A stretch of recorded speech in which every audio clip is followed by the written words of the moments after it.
Okay, my friends, so here we are in suburbia, and we are in the Garden of Eden. Not really much garden going on right now, but I do my best. I mean, we got to work with it. I don't, I didn't have the best yard to work with, and so it's gonna take some time, some love, and attention. But yeah, let's go check out and see what we've got. So I am, just so you all know, I'm doing a back to Eden gardening style, which is a no-till, heavy mulch type of gardening method, which it does work. I know that much because this ain't my first rodeo. Let's just say that. Yeehaw! Texas, baby. But I know it works, just it all depends. Depends on the soil, the weather, and what the plants feel like doing. So, like I said, also, I don't have the best yard to work with, so that is also a thing. Now, I want y'all to notice those are dandelions, dandelion, dandelion, dandelion, dandelion. We had a good number of dandelions that grow back here. See, more dandelion right there. Lizard. Now, this was supposed to be my sunflower patch right here. And as you can see, there are no sunflowers. Of course, when I walk around town, I mean, the ground is moist under there. Everything on top is dry, but the mulch is keeping the soil moist. So that is a positive. That's what you want. That is the purpose of mulch. And it's pretty warm out here. And today ain't the first day it's been warm. And to be honest, it hasn't rained in a while. So for it to not have rained in, I don't know, maybe a week, and it's summertime in Texas right now, and for that soil to still be moist is just shows you the power of mulch.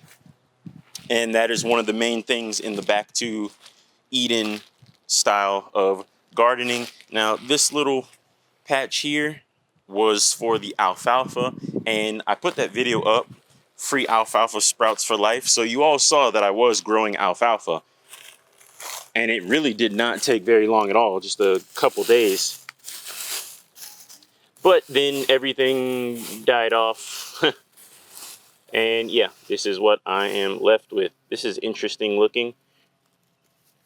But yeah, the soil is still moist under here.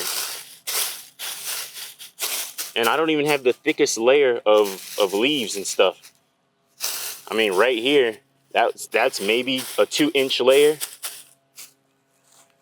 But for the most part, throughout the garden, I've got all these grasses and stuff, growing back and overtaking everything.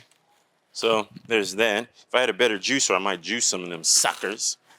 Right here, I was going to, or rather, I put a flower here. I forget what kind of flower, but I put a flower there. And yeah, the flowers ain't growing. Now, for some of these things, I didn't necessarily check to see if it grew, during the summer. But here's an interesting thing that I can point out. Oh, camera's getting hot, so this might not. Hold on, let me try to show this to you. So there's these that are kind of grown up in some of my garden patches. And I know that's something because I can feel the leaves. The leaves are a little bit hairy. And the way it's branching out reminds me of melons. I've grown a good number of melons in my day, so I know what that looks like, feels like.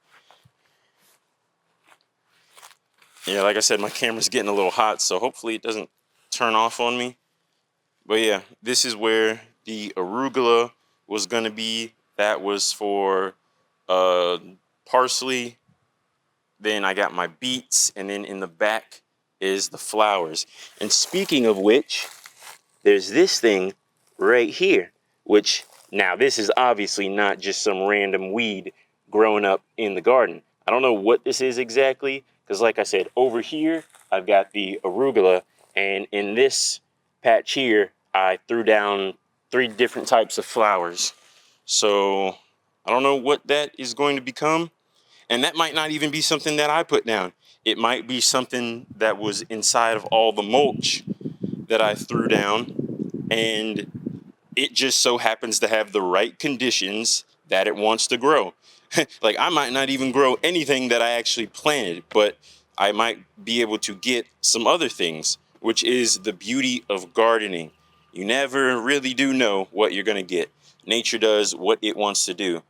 And just like we saw in that other patch over there, I've got all these that have popped up.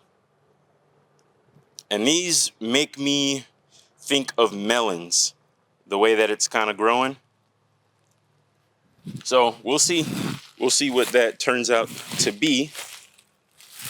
And then we've got this right here. Oh yeah, that's super hairy. Oh wow. Yep. You can see all those hairs right there. Yeah, this is super hairy. This is definitely a melon. I got a bunch of melons growing in my yard. Hell yeah. Literally not growing anything that I planted. But hey, I'm growing something. Like I said, this isn't the best yard. The soil, definitely, it's a lot to be desired. This is the cucumber patch. Nothing is growing up in there except for grasses. It's just a bunch of grass growing up in there. And this is my celery patch, which I thought this right here was something. And it is something, but it's a dandelion. It's not something that I planted. But yeah, the ground back here, living in suburbia, definitely most people don't do anything with their soil. So it's definitely not the best for growing things. But that's why these grasses grow easily, weeds grow very easily. You know, real hardy type of things. And melons are pretty hardy, so that's why it seems like a ton of melons are growing. See, all over here.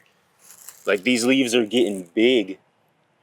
I got melons growing up all across my yard. Which is dope because summertime is a great time for melons. A lot of liquid you can get from that. Definitely good for juicing.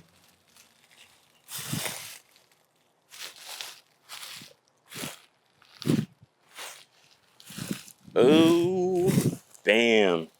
And right here. This patch right here is where I planted the watermelon. So this is a watermelon. A sugar baby is the type that I planted. And yeah, this is definitely.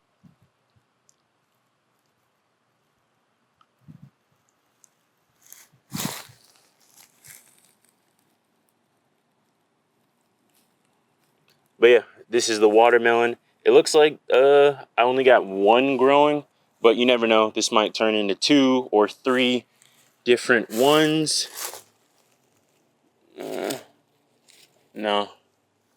Yeah, I only see one growing right now.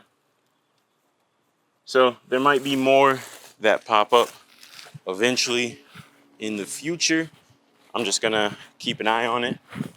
But for the most part, that's what I got. A bunch of melons. And like I said, summertime gets hot and the melons have a ton of liquid. So I'm very grateful to get anything with this yard. Now, I could add compost and more mulch and do all kinds of different things to increase the likeliness of me getting things to grow back here, but I'm dedicated to a back to Eden gardening style, which is a minimalist style of gardening.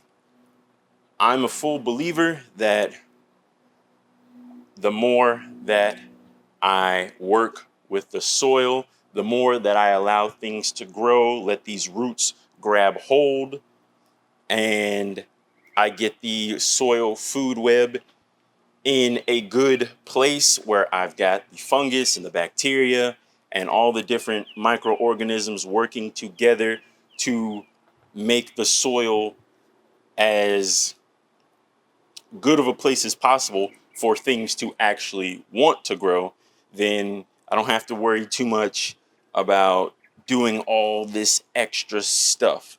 Now, definitely, I'm gonna, dump food scraps back here, and then the mulch that also, with the rain, that acts like a compost tea when your mulch and, food scraps and stuff like that is decaying, acts like the compost tea, and it freaking soaks those nutrients right into the ground. So, anyway, I'm gonna continue to keep an eye on this. Hopefully, within the next month, I can see some good progress with the garden. And yeah, that is the garden update. Here I am in zone, I forget, it's like zone 8B, zone 9A in Houston, Texas. And this is my garden. So if y'all like the video, stay tuned. I will probably do another update video in a month or two, or whenever something interesting happens. So I will catch y'all next time.